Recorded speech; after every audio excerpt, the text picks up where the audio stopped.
dog everyone walked past. Every morning, the city wakes up. Shops open. Scooters rush past. People move like they have somewhere important to be. And maybe they do.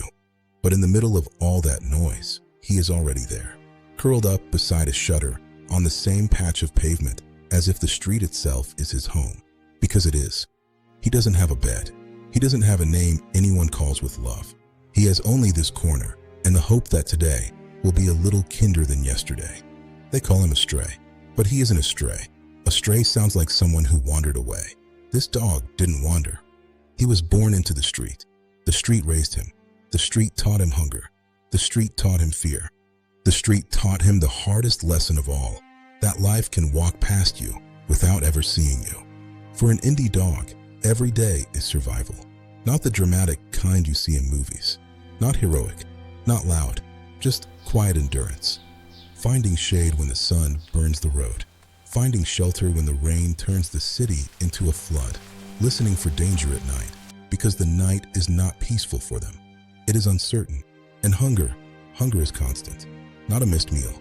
Not a diet. A deep, aching emptiness. The kind that returns again and again. A dog learns which shops throw leftovers, which guards chase them away, which streets are safe and which streets are not. But the hardest part is not the hunger. It's not even the injuries. It's not the heat or the cold. The hardest part is being invisible. People step around him. Some don't notice. Some pretend not to. Some look away because it hurts too much to look. Because if you look, you have to feel something. And feeling something means responsibility. So most people keep walking. But the dog still watches. Every face, every passing footstep. Because somewhere inside him, there is still hope. Dogs are like that. Even after being ignored, they still believe. They still wait. Not because they are foolish, but because they are loyal to life. Sometimes he sees families.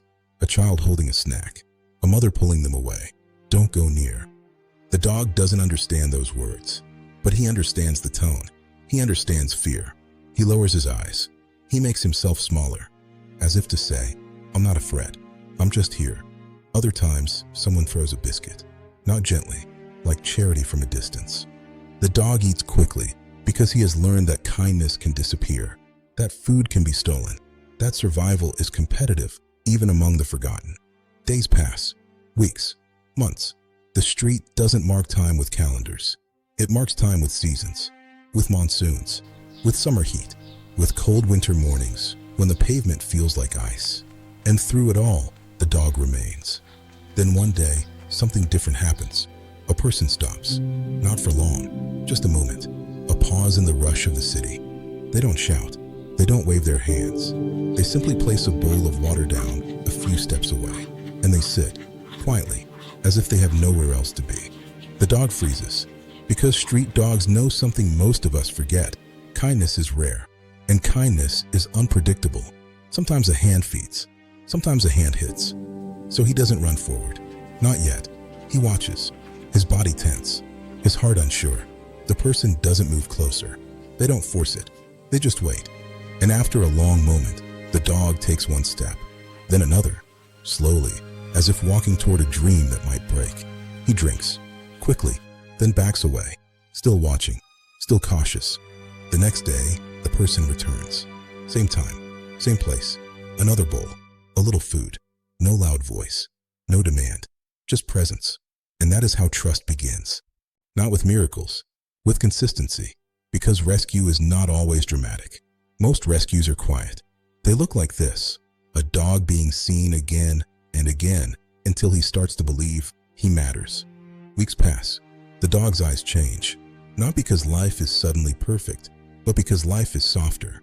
He begins to wag his tail, just slightly, as if embarrassed to hope.